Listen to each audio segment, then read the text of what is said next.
Hello friends, I hope आप सभी पुराने लेक्चर पढ़ रहे होंगे। बिना कोई देरी किए हुए मैं आपको बताना चाहूँगा कि आज हम लोग क्या करने वाले हैं। आज हम लोग वोकैब का बहुत छोटा सेशन करने वाले हैं। कॉम्पिटिटिव एग्जाम्स की तैयारी कर रहे सभी स्टूडेंट्स के लिए मैंने एक 5 वोकैब का बहुत छोटा सेशन बनाया हुआ है, जो कि मेरा वोकैब में पहला लेक्चर होगा। आपको इसे ध्यान से पढ़ना है और अपनी कॉपी में नोट करना है, ठीक है। देखिए, नंबर फर्स्ट पे हमारे सामने एक वर्ड लिखा हुआ है, ये है डिस्पैरेज। डिस्पैरेज। इससे पहले हम लोग इंग्लिश में ये वर्ड पढ़ें।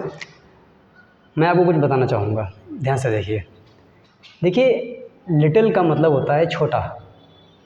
लिटिल का मतलब होता है छोटा या कम।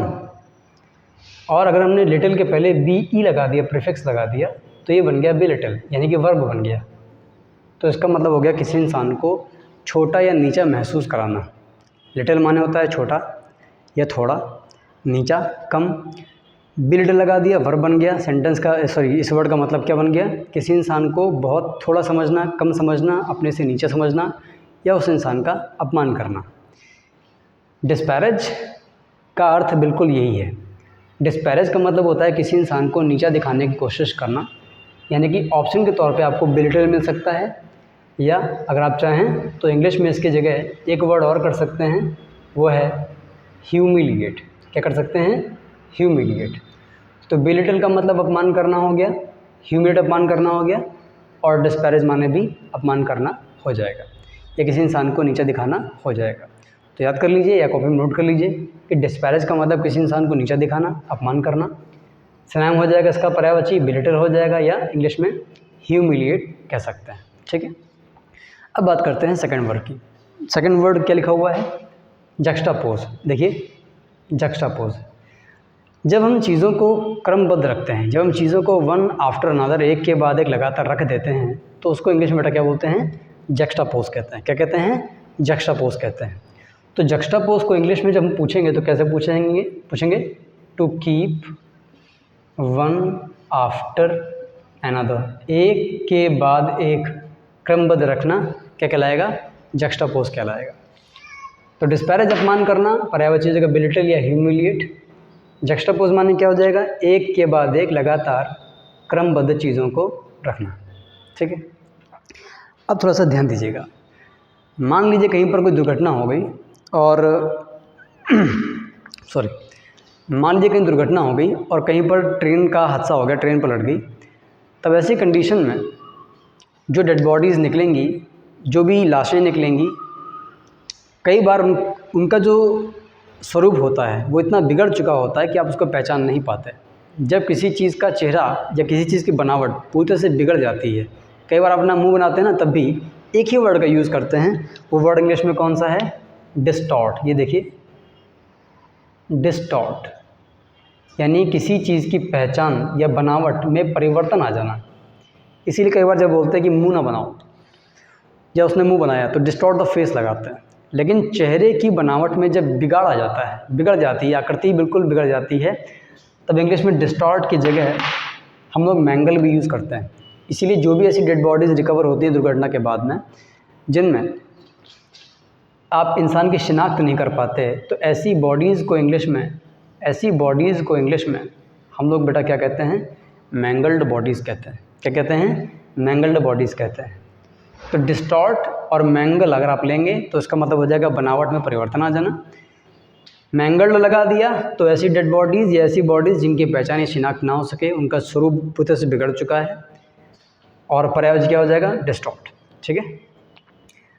मान लीजिए दुर्घटना में जो मलबा निकला हुआ उसको क्या बोलेंगे? तो जो मलबा होता है उसको बेटा इंग्लिश में क्या बोलते हैं? डेब्रिस। डेब्रिस माने क्या होता है? मलबा। वैसे तो मैं आपको बात बता दूँ कि जो मलबा आप बता रहे हैं, यानी आपने जो वर्ड लिखा हुआ है डेब्रिस मलबे के लिए, ये ज़्यादातर मकान वगैरह जब ढह जाते हैं तो उसके मलबे के निकलने के लिए बात करते हैं। अगर मान लीजिए हम विनाश की बात करें तो रैक माने विनाश होता है। रैक माने विनाश होता है, और जब दुर्घटना होने के बाद मलबा निकलता है उसको क्या बोलते हैं? रैकेज। तो ये दुर्घटना के बाद का मलबा है।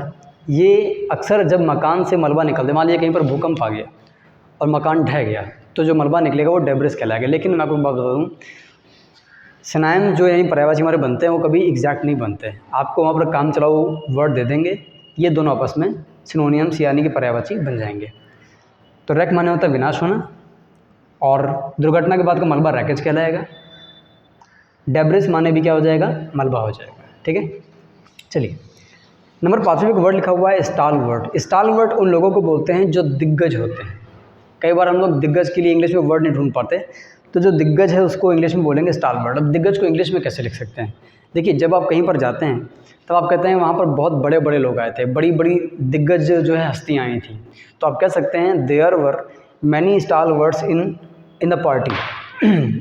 दिग्गज का मतलब ये हुआ कि आदमी रिच है और बहुत ज़्यादा पावरफुल है, उसका रसूख बहुत ज़्यादा है, इसीलिए इसको इंग्लिश में रिच एंड पावरफुल कह सकते हैं।